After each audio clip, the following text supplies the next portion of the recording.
এই পৃথিবীর আগুনে 5 সেকেন্ডও হাত রাখা যায় না, তাহলে জাহান্নামের আগুনে কিভাবে রাখবো? আসসালামু আলাইকুম, বিসমিল্লাহির রহমানির রহিম। এই পৃথিবীর আগুনে আমরা 5-7 সেকেন্ডের জন্য হাত রাখতে পারি না, তাহলে জাহান্নামের আগুন একবার ভাবুন তো। একটা ছোট্ট আগুনের ছোঁয়ায় আমরা চিৎকার করে উঠি, গরম পানি লাগলেও সহ্য করতে পারি না। অথচ জাহান্নামের আগুন সম্পর্কে নবী সাল্লাল্লাহু আলাইহি সাল্লাম বলেছেন, তা দুনিয়ার আগুনের চেয়ে অনেক বেশি ভয়ঙ্কর। এটা কোনো গল্প নয়, কোনো কল্পনাও নয়, এটা বাস্তব। আল্লাহ আমাদের সতর্ক করার জন্যই কোরআনে বারবার জাহান্নামের কথা বলেছেন। কেন? কারণ তিনি চান না তার বান্দারা সেই শাস্তির মধ্যেই পড়ুক।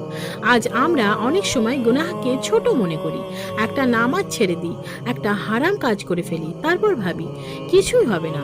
কিন্তু যদি আমরা সত্যি আখিরাতকে অনুভব করতাম, তাহলে গুনাহকে এত সহজ মনে হতো না। তাই জাহান্নামের কথা শুনে হতাশ হওয়ার জন্য নয়, নিজেকে বদলানোর জন্য, আল্লাহর দিকে ফিরে আসার জন্য। কারণ আল্লাহ এখনো আমাদের সময় দিয়েছেন, এখনো তওবার দরজা খোলা রেখেছেন। আজ ফিরে আসুন, কারণ মৃত্যুর পর আর সুযোগ থাকবে না। আল্লাহ যেন আমাদের সবাইকে জাহান্নামের আগুন থেকে হেফাজত করেন, আমিন। আপনি যদি জাহান্নাম থেকে মুক্তি পেতে চান, তাহলে আমিন লিখে যান কমেন্টে। জাহান্নাম সম্পর্কে কোরআন ও হাদিসে বারবার সতর্ক করা হয়েছে। এই ভিডিওটিতে এই সতর্কবার্তার একটি সংক্ষিপ্ত স্মরণ তুলে ধরা হয়েছে। ভিডিওটি ভালো লাগলে লাইক, কমেন্ট আর শেয়ার করতে ভুলবেন না।